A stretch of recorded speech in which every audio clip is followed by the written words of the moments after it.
Aar Sénégal bokk na ci ñi njëkk rompre le gentleman agreement. mooy lan. bi ñuy waxu liste yi invalidation liste yi ñoom ñoo ñëw joxoñ baaraamu tuuma Yewwi ne leen da ngeen di bëgg baara yéegoo xam nga des fois bu ñu la fayee sa bor mu comme on le dit neexul na mun a xari la. la nga leb ne woon moo baaxul. donc je dis que c'est le discours c'est le discours du politique waaw. fayu na wala fayuwul le moment était-il opportun ou pas mais toujours ce que je retiens mooy que riposte bi mooy la réponse je la trouve extrêmement violente et chargée. muy communiqué waa waaw. waaw je la trouve vraiment extrêmement violente et chargée. jaroon na ko jaru ko woon moi mon point de vue mooy que elle est chargée elle est violente. waaw. alors Pape Ndiaye parce que instant yi bis bi bu ñu gis entre Yewwi je peux même pas dire entre Sonko ak waa Aar Sénégal gis nga ni dina am benn répercussion si scrutin bu dimanche bi. waaw d'abord dans un premier temps nga may ma déplorer loolu c'est vraiment déplorable entre parce que li ñu gis au sein même de l'opposition on n'était pas habitué gis ñaari opposants. waaw xam nga opposition ak pouvoir sax lañ doon gën a gis li ci vraiment foofu lañ ko doon xaaree mais au sein même de l'opposition bu fekkente ni tiraillement yi am na vraiment c'est pas vraiment regrettable loolu donc lu ñuy regretter la et que waaw et que bon jarul woon yenn hypothèses yi parce que man d'après li ma gisee yëf yi pour man Sonko yaakaar naa ni wala boog li ma lire moo yeggul wala sama déggin moo des mais dafa mel ni ñi riposté tuddul seen tur ba léegi donc man mu comprendre ma lan moo tax en fait ñooñu mi ngi mel ni ku naan ñeex mi rek nga fomp sa gémmiñ en fait tudduñ la rek nga jóg indi riposte pour man jaru ko woon et que riposte bi dafa mel ni lu xaw a disproportionné par rapport à l'attaque en fait donc vraiment li daal du loo xamante ni c'est lu rafetlu nañ ko en tant que opposition parce que ñu opposition seen objectif benn la war a doon donc ñoom ñëpp dañoo même bu ñoom ñëpp ñu àndul sax parce que loolu mënoo ko imposer kenn ci démocratie mais au moins am na ci loo xam ne surtout pour les questions essentielles dama yaakaar ni déggoo daf ci war a am parce que ñoo ñëpp yaakaar naa ñi ñoo bokk li nga xam au moins am nañu loo xamante ni ñoom ñëpp ñoo ko sàkkandoo mooy am majorité ci élection yi assemblée nationale bi nga xamante ni jóg na donc c'est particulièrement regrettable. Alors monsieur Boye dernier événement yu ñu rencontre entre seen coalition ak waa Aar Sénégal. waaw je rappelle juste que man candidat la ci raw gàddu bi Pikine ci juróom yi laa bokk titulaire yi donc campagne bi je pense que comme ni nga ko waxee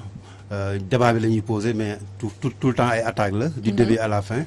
mais bon on sait que la situation qui s'est passée je pense li ñuy wax fii sànq am na solo comment le pouvoir s'est réduit lui-même à sa plus simple expression ba bàyyi opposition bi ñuy wax ba ñoom amatuñu voix bu audible bu ñu mën a dégg man loolu laa ci gën a lire quoi sama première lecture mooy ci coow li am na benn acteur majeur bu waroon mën a génnee bu waroon mën a nekk à une position boo xam ne ñee duñ tal loolu mais moom déjà kenn sentiru ko deuxième bi mooy déplorer ba ngeen bëggee débat génn na tontu na leen ne dafa teg ay conditions ne lii ak lii bu leen ko remplir ma def ak yéen débat mais tontu na leen mais débat bi nekk Sénégal yi waxuñu ci boobu bi ngay wax nii moom lañ Sénégal yi moo tax nga indi ko si taawal beneen bi mooy waaw Sénégal yi fay leen beneen bi mooy yenn propos yi je pense que ci politique bi war nañ arrêter yenn mots yi quand même dafa xaw a terrible quoi parce que nit ñëpp ay sénégalais lañ donc bu ñu nekkee ci langue politique bi bu nit waxee bon répondre ko à la mesure quoi fi mu ko waxee jarul disproportion yi benn bi aussi comme li nga wax stratégie la c'est vrai gars yi dañu bëgg a booster parfois aussi seen campagne da ngay dem benn instant nga dem première semaine deuxième semaine beneen waay di def nii da ngay am envie booster donc stratégie waaw booster sa campagne pour ñu mën la dégg pour nga am benn voilà koy waxal nga xool ki gën a kawe nga jëm ko laal pour ngeen laalante donc ñëpp xam nañu sur la popularité on a la popularité nous Yewwi et Wallu donc ce qui reste c'est juste que ak lu ñu mën a wax nous on est sur l'objectif on est focus sur minoriser le camp du pouvoir et on ne tournera pas duñu gestu quoi. Mais au niveau de Pikine est-ce que yéen a ngi dem di expliquer carrément seen électeurs yi comment ça va se passer le jour du vote parce que ñu bari ils n'arrivent pas à comprendre système bi ngeen teg entre intercoalition entre Wallu par exemple nga ne à Pikine bu leen votel Yewwi votel leen Wallu est-ce que yéen ngi communiquer pour mën a sensibiliser seen militants ci système de vote bi. oui ñu ngi communiquer je pense que démb même président Sonko bu mu fa jaaree. vote bi nan lay demee à Pikine ça a été clair quoi ça a été clair c'est que on a dans tous les départements du Sénégal il y aura les 8 listes. loolu la ñuy wax parce que comme liste nationale la ñuy teg seen liste ci kaw taabal ji. À Pikine. À Pikine nous on est sur Wallu donc tout ce qu'on a fait c'est prendre en wolof s'il vous plaît. mooy dañoo jël suñuy bulletin dugg ci kër yi kër ak kër mbedd ak mbedd marché ak marché ruq ak ruq ku ñu taxawal ku ma taxawal ne la man maay coordonnateur Yewwi Pastef laa nekk ñëpp xam nañ ko maa ko implanté pratiquement ci ñi ko implanté laa bokk ci biir Pikine ku ma gis loolu ngay gis sama kanam donc su ma taxawee talal la Wallu di nga xam ni ñun ak ñoom ñoo ànd dañ leen di wax carrément boo leen duggee ci comme ni ko président waxee démb Sonko boo leen duggee ci à Pikine ci biir bureau yi bulletin Yewwi bu leen ko laal Wallu moo leen intéressé et puis la stratégie a été claire on a verrouillé les frontières kenn du jóge ci beneen frontière dugg ci beneen frontière ça a été clair déjà gentleman agreement bu clair ku nekk resté ku nekk aussi soo gisee ku dëkk ci beneen zone bi da nga koy jox information bu dem jëli ko. transfert d'électeurs da ngeen foog ne du am. Bon transfert d'électeurs nous on pense qu'on est majoritaire au Sénégal parce que en réalité les électeurs sont des Sénégalais et on pense être majoritaire au Sénégal donc leen rek la ñuy ragal ñu def ko mooy ñu jéem a ut ay bureaux fictifs wala ñu créer yeneen truc derrière pour jéem ko def mais on sera tellement vigilant ce jour-là qu'ils n'auront pas de chance cette fois-ci ils n'auront pas la chance. D'accord alors Pape Sané la campagne de manière générale boo doon xool yow en tant qu'analyste comment par rapport aux années précédentes ci législatives yi comment tu trouves cette campagne? C'est vrai que Sonko fu ñu foogoon zone yu mu doon dem ñu naan fi bu fa demee du fa am dara nit ñi il sera pas accueilli par exemple je prends l'exemple de Fouta il a été très bien accueilli et tout est-ce que fu mën a accueilli wala foule populaire bi dinañ ko concrétiser en bulletin de jour du scrutin. Oui, man au tout début j'étais vraiment sceptique début campagne bi jour de la Tabaski ak le lendemain dama aw moo ci woon yaakaar. parce que sama analyse bopp dama ne Sénégalais la ñuy jàpp dañuy jàpp que c'est un scrutin bi nga xam ne amul enjeu dans la mesure où. ñi jàppoon ñoom. ni que ñooñu nañu bëgg a yónni assemblée nationale. ñu toogal leen fa waxal leen fa dañ leen dindi. man c'était mon analyse brute des premiers jours mais sincèrement j'ai été agréablement surpris après quand j'ai vu le déroulement quand bi ma gisee adhésion bi autant Benno parce que tamit il faut pas se voiler la face. man quand je vois à Ziguinchor à Bignona à Sédhiou Mimi comment elle déroule je dis écoute c'est à la même hauteur Sonko bu muy dérouler dans le Fouta ou bien bu muy dérouler dans le Kaolack et consorts donc je dis que quelque part day drainer foule waaw am na un engouement il y a un engouement mais maintenant nag léegi ñu ngi à la phase pédagogique mooy comme li nga doon wax léegi le jour du vote voter utile et comment voter. C'est surtout ça c'est-à-dire faire en sorte que cet engouement humain bi nga xam ne moom lañ doon gis ces derniers jours mu refléter wu dans les urnes et ça c'est le travail des états-majors politiques. ragaloo mu am faible taux de participation comme ni ñu koy gisee à chaque fois ci législative. Non j'ai vu une chose je vais le dire bizarrement toutes les machines électorales ont démontré peut-être à des degrés différents avec des forces différentes avec des moyens différents mais toutes les machines électorales déroulé nañu maintenant léegi nag c'est la stratégie léegi politique moom moo commencé di war a jouer mooy tey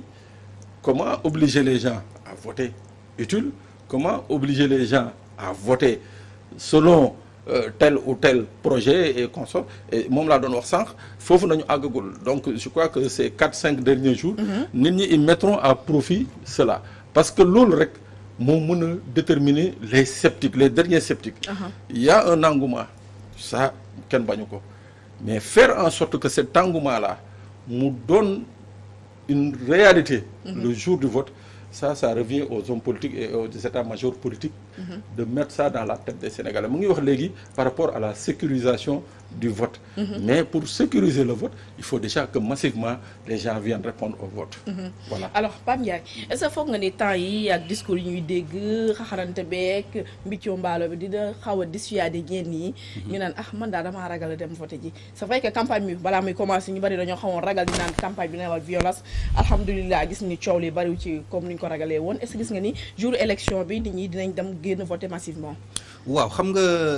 élection député yi déjà dafa am particularité par rapport ak yeneen type d'élection yi am Sénégal contrairement ak élection maire ak élection présidentielle booy xool daanaka élection législative moo gën a ñàkk ampleur ci élection yëpp parce que bële bu dee élection maire yi boobu gis nga ni muy déroulé presque pratiquement suñu yaay ak suñu papa de présidentielle rek la ñuy voté voilà présidentielle am na ci ñoo xamante ne présidentielle ba présidentielle la ñuy voté donc te bii nag moom dafa nekk loo xamante ne pratiquement boo xoolee Sénégal boo doon def comparaison entre nombre de députés yi ñuy élire ak nombre de maires sax donc la différence est vite fait donc nga gis ne kon bii moo gën a ñàkk engouement ci élection bi type d'élection bi moo tëddee noonu en fait maintenant am na ci loo xamante ne man dama jàpp ni bépp état major politique tey jii nii war nga ci taxaw xar ci sa tànk tubéy mooy lan élection législative lañ jëm maanaam ñi war a représenter peuple bi fële ci assemblée nationale war nañ leen a tàggat ci la leen fay xaar Pape Sané mi ngi koy wax léegi tey boo doon def bilan au 13e législature bi mu jógee franchement yii di ñëw ñaanuñu yàlla mu mel comme bii fi jógee député yoo xamante ne da ngay xëy suba sax war a voter loo xëy suba envoyé message su président groupe parlementaire ne ko lan mooy consigne bi tey on vote oui ou non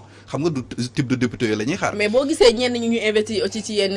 je veux pas citer de nom ci parti wala ci coalition yi mais am na yenn tur yoo xam ne boo gisee ñu investi le est-ce que doo ragal ne la fa xewoon na fi xewaat. moo tax ma ne taxawaay bi ñu waroon am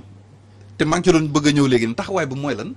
former leen ci école de parti yi nga xamante ne dañ ko doon wax sax loolu utile bi former leen ci la leen di xaar député lu koy xaar voter ay loi voter li nga xamante ne lu jëm ci wàllum loi de finance ak yu maanaam li leen matière bi leen di xaar moo complexe dañ leen ci war a tàggat ba nga xam ni gis nga Sénégal magistrat juge procureur li ñuy am doole jumtukaay yi ñuy jukkanti sukkandiku pour def seen liggéey muy loi député yooyu koy voter parce que ñoom ñooy les législateurs donc ñoom seen pouvoir dafa am doole mais est-ce que conscient ci loolu am na ci député yoo xamante ni boo leen taxawoon laaj leen lan mooy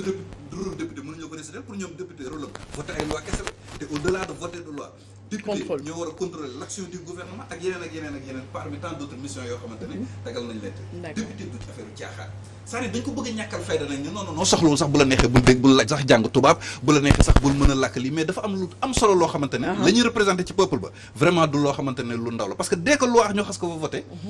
waa ma justice mënatuñ ci dara ils sont tenus appliquer ko donc balaa ñu fay voté loi war nañ ko étudier xool impact bi te tout récemment am na benn ànd sàmm jikko yi ba ñuy yëkkati seen combat pour la criminalisation de l'homosexualité dégg nga am na benn xalif lu mu waxoon de 2012 à 2022 loi yi ñu fi voté yëpp loi yoo xam ne majorité présidentielle ñoo ko proposé nguur gi la arrangé il est temps que nag ñu voté loi boo xamante ne jóge na ci